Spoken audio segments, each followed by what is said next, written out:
বন্ধুরা welcome to my YouTube channel Sumana Das tutorial. তোমরা যারা চ্যানেলটিকে এখনও সাবস্ক্রাইব করনি অবশ্যই চ্যানেলটিকে সাবস্ক্রাইব করে পাশে থেকো। তোমরা যারা পঞ্চম শ্রেণীতে পড়ছো অর্থাৎ ক্লাস 5-এ পড়ছো, তোমাদের প্রথম পর্যায়ক্রমিক মূল্যায়ন অর্থাৎ ফার্স্ট ইউনিট টেস্ট, তোমাদের যে পরীক্ষা হবে, তোমাদের গণিতের প্রশ্নপত্র দেওয়া আছে, সেটা যদি দেখে না থাকো অবশ্যই তোমরা দেখে নিও। এখন তোমাদের সাথে আলোচনা করব বাংলার প্রশ্নপত্র নিয়ে। তোমাদের পরীক্ষা হবে মোট 20 নম্বরের সময় থাকবে 40 মিনিট। চলো প্রশ্নপত্রটি দেখে নিই।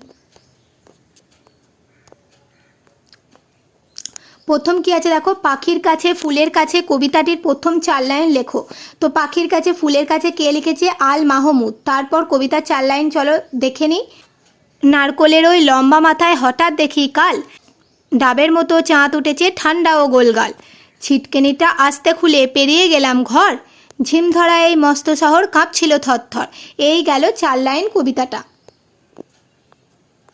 পরবর্তী আছে ঠিক শব্দটির মাথায় টিক চিহ্ন দাও।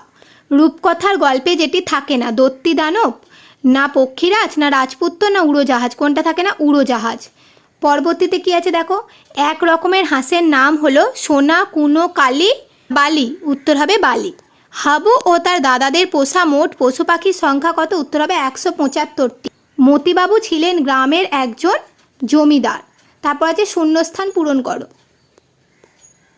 কি আছে দেখো, ড্যাশ পাতায় লাগে রাঙা হিল্লল, কি হবে দেখো, আমি পাশে পাশে ব্যাকেটে লিখে দিয়েছি, এখানে হবে নবীন।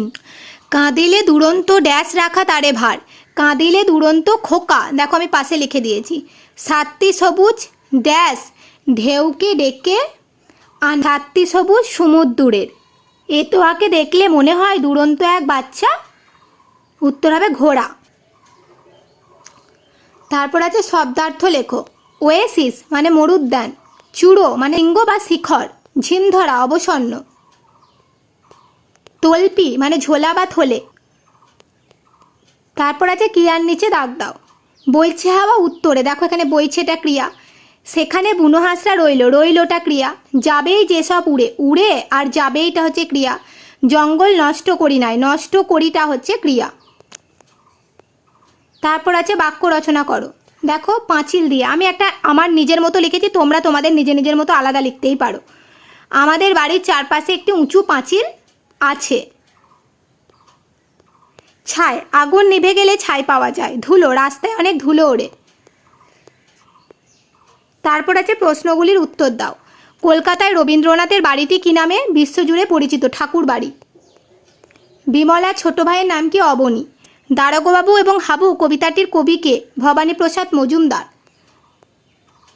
লেখালেখি ছাড়াও সুনির্মল বসু আর কোন কাজ ভালো পারতেন?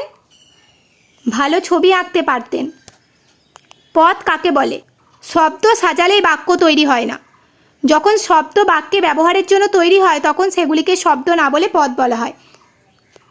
এই গেল তোমাদের ফার্স্ট ইউনিট টেস্টের বাংলা ক্লাস 5-এর একটি প্রশ্নপত্র। পরবর্তীতে তোমাদের আরও ইংরেজি, পরিবেশ, সমস্ত বিষয়ের প্রশ্ন দিয়ে দেবো, সেগুলো দেখতে অবশ্যই তোমরা চ্যানেলটিকে সাবস্ক্রাইব করে পাশে থেকো। আর এই ভিডিওটি তোমরা যখন দেখবে আরও অন্যান্য বন্ধুদের সাথে শেয়ার করে দিও। আজকের মতো ভিডিও এই পর্যন্তই।